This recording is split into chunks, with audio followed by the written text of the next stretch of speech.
Ces camps de fortune installés au Burundi abritent des Congolais qui n'ont pas le droit de retourner chez eux. Ils sont pris en otage et vivent dans des conditions inhumaines, le gouvernement du Burundi ayant décidé de fermer unilatéralement ses frontières avec la RDC depuis la prise d'Uvira par le M23 au mois de décembre 2025. Selon des informations que nous avons pu vérifier, une personnalité congolaise touchée par cette situation aurait même envoyé son propre argent au Burundi pour les prendre en charge, mais cet argent a été détourné par la première dame du Burundi, Angeline Ndayishimiye, souvent citée dans des affaires de détournement de fonds et de trafic d'influence.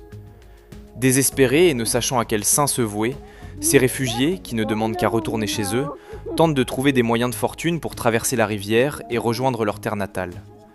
De l'autre côté, la FCM23 a négocié et facilité le retour des Burundais bloqués à Uvira, mais cette mesure n'a pas eu de réciprocité de la part des dirigeants burundais. La radio Okapi vient d'ailleurs de sortir un article dans lequel l'Organisation citoyenne pour la paix et la cohabitation communautaire, à travers son président, a déclaré, je cite, « La situation est très choquante.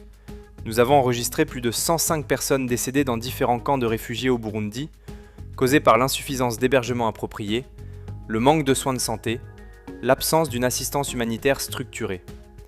Certaines ont même été attaquées par des individus armés de flèches et d'armes blanches. » Selon un diplomate, qui suit de près la politique de la région des Grands Lacs, le Burundi voudrait utiliser ces réfugiés comme un moyen de pression et de propagande.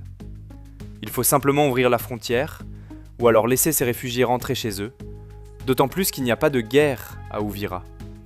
Du côté de Bukinanyana, à Chibitoke, plus de 3000 miliciens et soldats FARDC, eux, sont pris en charge par le gouvernement dans une école fraîchement construite. Ils sont nourris et logés par le gouvernement du Burundi, juste tout près de la frontière rwandaise.